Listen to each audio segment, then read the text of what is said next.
नमस्कार, बहुत बहुत स्वागत है आप सभी का। आप देख रहे हैं एनएमएफ न्यूज, आपके साथ मैं हूं नमता चौधरी।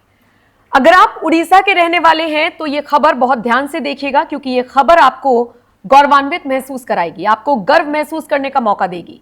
और अगर आप उड़ीसा के रहने वाले नहीं हैं तो भी ये खबर आपके काम की है, क्योंकि निश्चित तौर पर इससे देश पर असर पड़ेगा, देश की अर्थव्यवस्था पर असर पड़ेगा।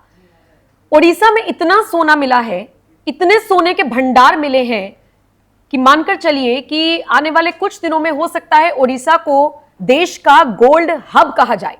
और अगर अब भी कहा जाए तो कहना गलत नहीं होगा, क्योंकि 10 से 20 मीट्रिक सोना वहां पर मिला है। माना जा रहा है कि कई लाख सोना है ये। और अब निश्चित तौर पर आपके जहन में सबसे पहला सवाल, ये 2-3 लाइनें सुनने के बाद आया होगा कि जब इतना सोना हमारे देश के एक राज्य से मिला है तो क्या सोना सस्ता होगा? और वैसे भी आने वाला वक्त तो शादियों का है, शादियों का सीजन आने वाला है, तो क्या ऐसे में गहने बनवाना आसान होगा? इसका जवाब है नहीं। इससे इसका कोई लेना देना नहीं है। लेकिन हाँ, अगर देश की अर्थव्यवस्था सुधरती है, देश की जीडीपी सुधरती है, तो निश्चित तौर पर बहुत सारी चीजों पर असर होता है। लेकिन किसी राज्य में सोने का भंडार मिलना, इसका मतलब ये कतई नहीं है कि आपके राज्य में सोना सस्ता मिलने लगेगा या फिर पूरे देश में सोना सस्ता मिलने लगेगा। ये जो 2-3 तस्वीरें हम आपको दिखा रही हैं, ये प्रतीकात्मक तस्वीरें हैं। फुल फ्रेम चलाइए सुमित इनको।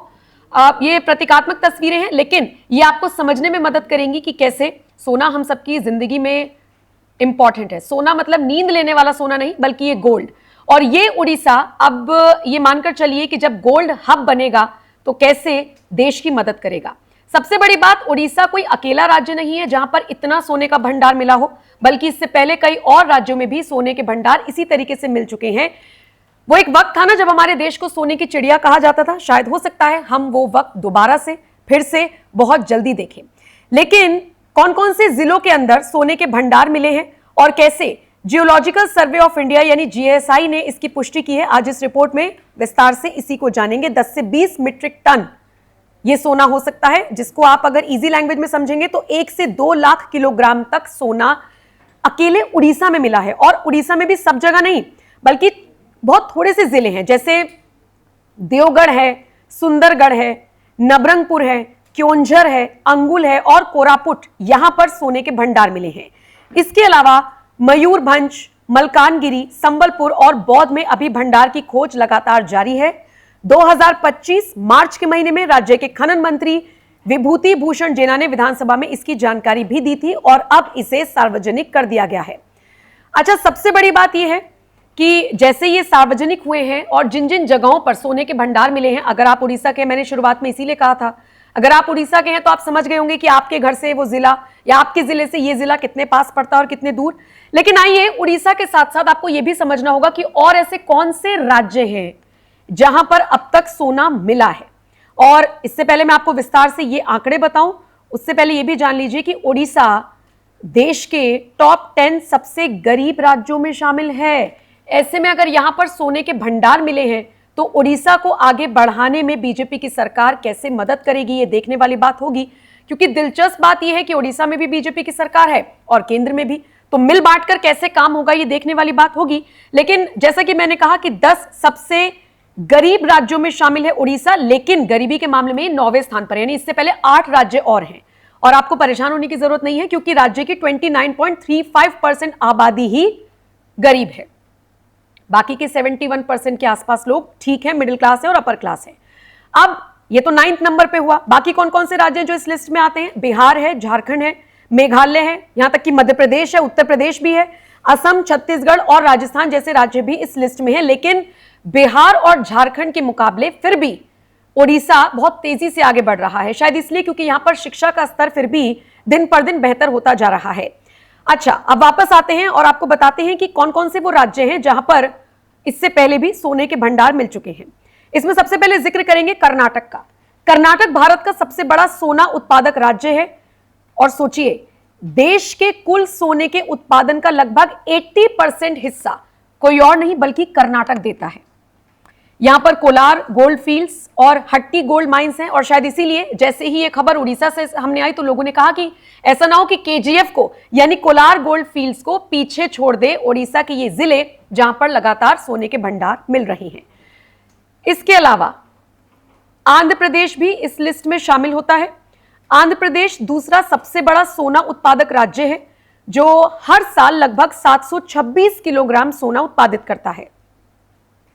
इसकी प्रमुख खदानें कौन सी हैं? रामागिरी गोल्ड फील्ड, मलपाकोंडा और इसके अलावा जोन्नागिरी। फिर आ जाइए झारखंड में। सोने के भंडार और उत्पादन में झारखंड का अपना एक लंबा चौड़ा इतिहास है, विशेष रूप से सुवर्णरेखा नदी में, जहां पर पिस्का में सबसे पहले सोना खनन किया गया था। फिर राजस्थान भी इसी लिस्ट में शुमार है। फिर बात करते हैं बिहार की। बिहार में तो विधानसभा चुनाव भी है आने वाले वक्त में, और इसीलिए उड़ीसा में जब सोने का भंडार मिला तो बिहार वालों ने अपने राज्य को भी आगे करना शुरू कर दिया कि हम भी किसी से पीछे नहीं हैं। तो आइए आपको बिहार का थोड़ा सा इतिहास बता देते हैं। सोने के मामले में बिहार में सबसे अधिक सोने के भंडार है, लगभग 222.8 मिलियन टन, जो भारत के कुल भंडार का 44% है। और इसका प्रमुख क्षेत्र जानते हैं कौन सा है? Jamui gold reserve. हालांकि नक्सल प्रभावित क्षेत्र होने के कारण जो सक्रिय खनन है वो बहुत कम हो चुका है। हालांकि माना जा रहा है कि आने वाले वक्त में यहां पर कोई ना कोई बहुत अच्छी खुशखबरी गोल्ड से जुड़ी हुई या गोल्ड के भंडार से जुड़ी हुई आ सकती है। अब बात करते हैं केरल की। केरल में निलंबुर क्षेत्र में नदी की छतों में जलोढ़ सोना मिलता है। इसका उत्पादन हालांकि सीमित है, और एक साल में केरल में कितना सोने का उत्पादन होता है इसका कभी भी सटीक विश्लेषण नहीं हो पाया, कभी कम कभी ज्यादा, ये सब चलता रहता है। फिर बात करते हैं पश्चिम बंगाल की। पश्चिम बंगाल में सोनापाटा क्षेत्र पड़ता है, जहां पर सोने का भंडार है। यहां पर भारत के कुल भंडार का लगभग 3% यानी 12 मिलियन टन है। इसके बाद फिर सुवर्णरेखा नदी का मैंने अभी ऊपर जिक्र किया। वो जो नदी बहती है वो झारखंड से होकर पश्चिम बंगाल ही आती है और फिर उड़ीसा ही आती है, और वहां पर भी सोने के कण मिलते हैं। फिर तमिलनाडु में धर्मपुरी, कृष्णागिरी बेल्ट्स में सोने के संभावित भंडार हैं। फिर छत्तीसगढ़ में तो अभी कुछ वक्त पहले भी खबर आई थी कि गोल्ड की माइंस में बहुत तादाद में भंडार मिला है। अच्छा, इसके अलावा मध्य प्रदेश है, महाराष्ट्र है, उत्तर प्रदेश है, यानी कुल मिलाकर देखा जाए तो हमारे देश के ऐसे कई राज्य हैं जहां पर सोना ही सोना मिलता है। लेकिन फिलहाल तो खबर ओडिशा से है। खबर बेहद सुखद है, और वो ये कि नया गोल्ड हब हो सकता है ओडिशा को बना दिया जाए। और निश्चित तौर पर कितना सोना मिला है ये मैंने आपको बता दिया, 10 से 20 मीट्रिक टन, यानी 1 लाख से 2 लाख किलोग्राम। और हो सकता है भारत में होने वाले निर्यात के मुकाबले ये आंकड़ा और बढ़े, ऐसी उम्मीद की जा सकती है, क्योंकि अभी ये आंकड़ा बहुत ज्यादा नहीं है, लेकिन उम्मीद की जा सकती है कि ये आंकड़ा बढ़े। तो फिलहाल तो आप उड़ीसा के रहने वाले हो भी या नहीं भी हो, कम से कम आप देश के तो रहने वाले हैं ही। और देशवासियों के लिए बड़ी खबर यह है कि आप ही के देश के, यानी हमारे सबके देश के एक राज्य में से सोना ही सोना, यानी सोने का भंडार मिला है। बहरहाल जो भी अपडेट आती रहेगी, जीएसआई जो भी सर्वे के अकॉर्डिंग या अपनी रिसर्च के अकॉर्डिंग जानकारी देता रहेगा, वो आप तक पहुंचाते रहेंगे। लेकिन फिलहाल इस खबर पर आपका क्या कुछ कहना है, आप अपनी राय कमेंट कर हमें जरूर बताएं।